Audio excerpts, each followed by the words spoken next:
Yo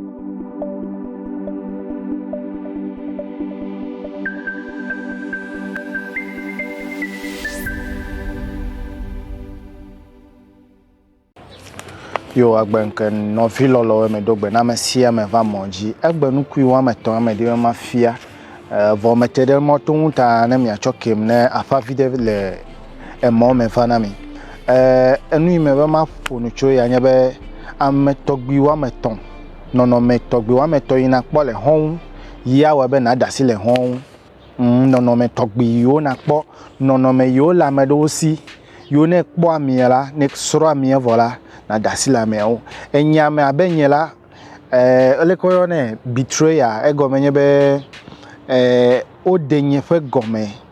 alo nye magbo me do odenye fe gome o matuele kpode o mebe me do amede be wa vai fle nu cover nam do jaye umo leke nyi manyale ma de gome vo betrayer de ya glomele ta me va je amegbeto sosro nyi meton wa hon he me va kponu ma jesi la megbeton wo de nyemeton wa ho e wo na ma be ne ma ho la nye kplomi afonu wa didi ayi like ma soro we o che wa soro mi ode afa wa tun wa vanyo agbe me ne me be ma globe e ho yin nam e pede aha amegbanto yi oje be na lenku de wonya ame yi ne le nufo wa kpo chocho le nu fofo iglo ele susu de ne cover wa down de ne cover o awu ne vai frela sime handkerchief ya ne vai frela sime na mi ekpo de ami achi na wezi de kabe kala ya menyo re kala ya enyo etore ya onyo e vai frela phone cover a cheta me frela iPhone 6 o vo onye be iPhone 14 ele ape amema togbi ne kpo amema togbi la na nya zozo kla mema in fact magbo na obe na dia hacho amema o ne nya kpo amema togbi na dia hacho amema o ego menye be pochocho iwa no popo le nu ohun de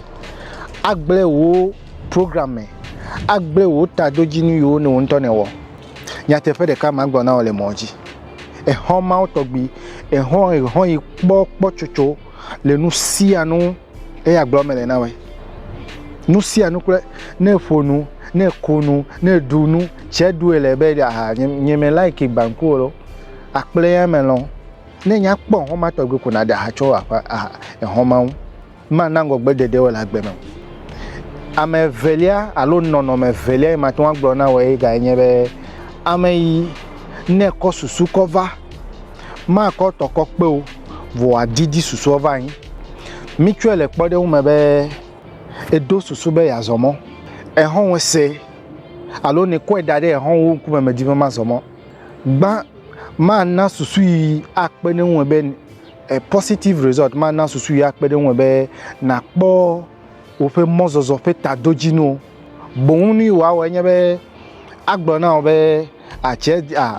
ewo hati ezomo adini ya we be wo na chi anyi na nya kpo me ma lo agbe ko si la me ma it's simple and short run away from that person mebe ma zomo le nyatepe me mebe ma zomo nye mechina me de kaya demabu nya demabu and that is how it's supposed to be menye de kache we honyo chesi gbe ko obu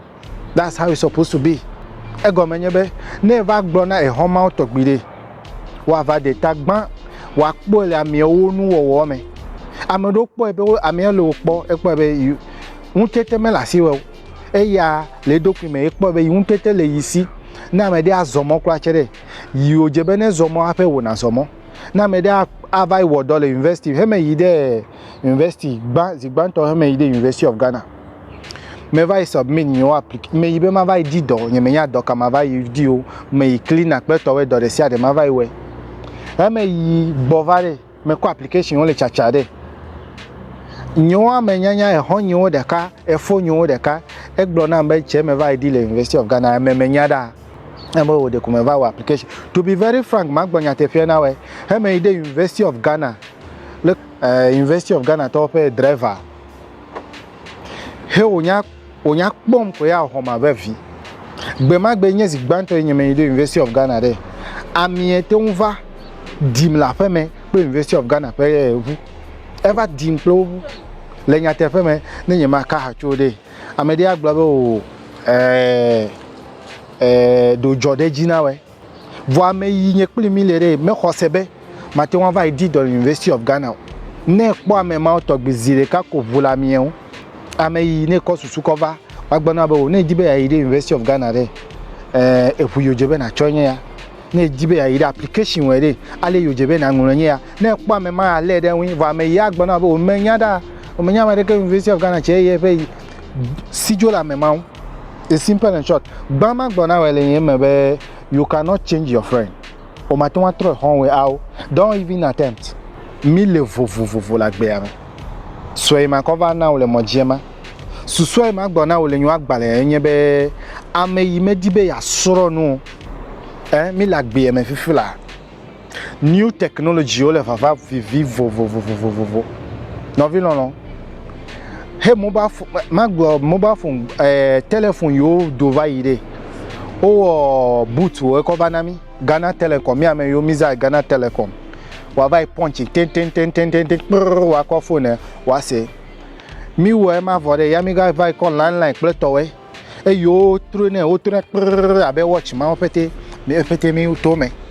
fifi la de o ko mobile phone cover onye portable mobile phone camera mele won lo Nokia ho ma camera mele won mi le za call wo the life is technology and therefore ejebe na no sro tane point hoyin a friend that is not ready to learn hoyin medibe ya sro no de medibe ya chilagbe me mi le gbogbo fifi la be ho je gade de bank mere amomenya ga yo le de bank mo no kata ma konyu fe ga cover de bank me na mechanic po but ame yo le banking system won le gado fifi la me kwa ide Bitcoin play blockchain. So what is happening? Are you ready to learn or you are ready to play? Ne point honwe yi ne kpo be honwe de menya me ya soro no onye o ame ya do vovon ame le vovona adventure. Run away from such a person. Focus on those who are ready to learn, those who are ready to take the challenge, those who are ready to push you to the next level. Why would you be na yo abe hon?